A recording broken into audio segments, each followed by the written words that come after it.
कांग्रेस के राष्ट्रीय महासचिव सचिन पायलट सोमवार को जयपुर से पाली जाते समय कुछ समय के लिए अजमेर में अशोक उद्यान के पास रुके, जहां अजमेर शहर कांग्रेस के सैकड़ों नेताओं और कार्यकर्ताओं ने उनका गर्मजोशी से स्वागत किया।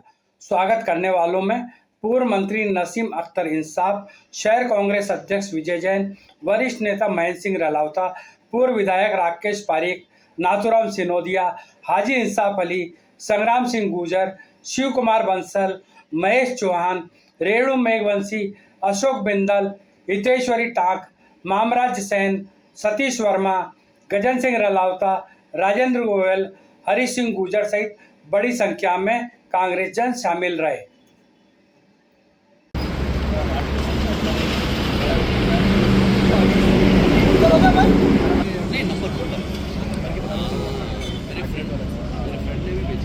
मेरे पास था यार R105 था।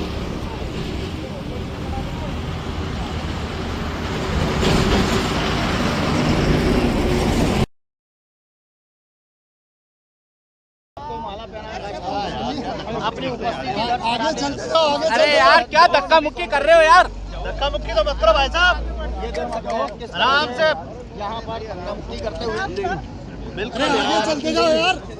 भैया मोबाइल हटा लो, धक्का मुक्की मत करो। लंबी लाइन है, आगे चलो, आगे डालते जाओ, आगे चलते जाओ, आगे चलो, लंबी कर लो यार, लेकिन वही वाली बात है ना, आगे चलो, आगे चलो। अजमेर में पत्रकारों से बात करते हुए कांग्रेस के राष्ट्रीय महासचिव सचिन पायलट ने कहा कि भाजपा सरकार ने दावे तो बहुत किए थे, लेकिन महिला अत्याचार रोकने में विफल रही है। कानून व्यवस्था चौपट हो चुकी है। प्रशासन पर सरकार का कोई नियंत्रण नहीं है, ब्यूरोक्रेसी हावी है। सरकार ने अपना महत्वपूर्ण पहला साल व्यर्थ ही गंवा दिया है। इसके अलावा पायलट ने पत्रकारों के अनेक सवालों के जवाब भी दिए। पाली आप जा रहे हैं, NSY नशा छोड़ा का अभियान शुरू कर दिया है, क्या कहेंगे? भाई NSY के इकाई ने एक अच्छा कार्यक्रम किया है। वो साइकिल यात्रा के माध्यम से नौजवानों को जागरूक कर रहे हैं। एक अच्छा संदेश समाज में जा रहा है, तो उन सबका प्रोत्साहन करने के लिए उस कार्यक्रम में भाग लेने के लिए मैं पाली जा रहा हूँ। और मुझे लगता है कि इससे जो प्रचलन हुआ है आजकल देश प्रदेश में, नशा हो, नशे की लत हो, इससे दूर रखने के लिए लोगों को हमें मोटिवेट करने की ज़रूरत है। और उस समय अच्छा काम कर रहे हैं, काफ़ी समर्थन उनको मिल रहा है। मुझे उम्मीद है कि अच्छा एक कामयाब उनका आयोजन रहेगा। सर, प्रदेश के विजयनगर में सबसे बड़ा ब्लैकमेल कांड वापस देखने को मिल रहा है। कांग्रेस से क्यों शांत बैठी है?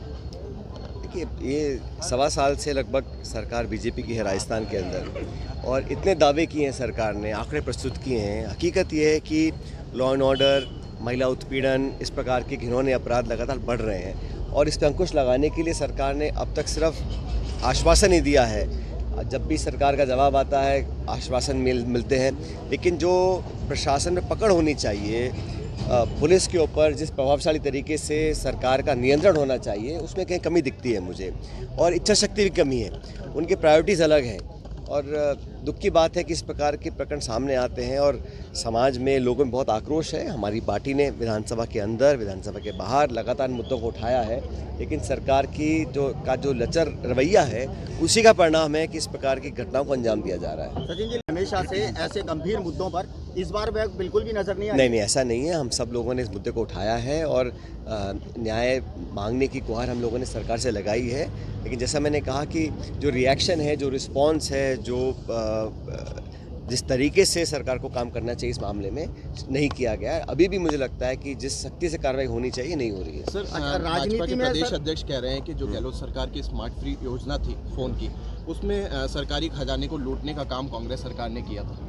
अब इस प्रकार के आरोप लगाना सही नहीं है। आप सत्ता में हैं, 1.25 साल सरकार को हो गया है। अभी भी सिर्फ कांग्रेस को कोसना, कांग्रेस की सरकारों को गालियां देना या नेताओं को भला बुरा कहना, ये शोभा नहीं देता। अब आपको 1.25 साल में आपने अब तक क्या किया है, अब तक किस जो योजना पहले थी उनको सबको बंद किया है। और चाहे नौकरियां हो, चाहे लॉ एंड ऑर्डर हो, चाहे महंगाई हो, चाहे निवेश हो, सिर्फ घोषणा ही हुई है 1.25 साल में। और 1.25 साल पहला जो साल होता है बड़ा महत्वपूर्ण होता है। तो सरकार ने अपना वो समय गंवाया है। आपसे खींचता सरकार में आज कौन मंत्री है, कौन नहीं, किसी को मालूम नहीं है। आपस में इतना खिंचाव है, इतने सारे सत्ता के केंद्र बन गए हैं, ब्यूरोक्रेसी हावी है।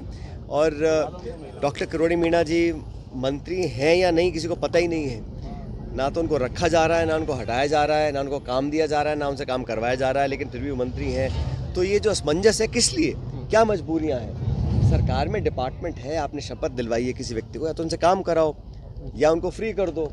दोनों काम नहीं कर पा रहे हैं। और आपस में जैसे मैंने कहा ना, इतने सारे पुराने नेता हैं, नए को वो पचा नहीं पा रहे हैं। आपस में इतना खिंचाव है सरकार का कि एक बड़ा कंफ्यूज वाला मैसेज पूरे प्रदेश में जा रहा है। राजनीति में राजनेताओं की पूर्व विधानसभा में भी इसका प्रत्यक्ष उदाहरण देखने को मिला।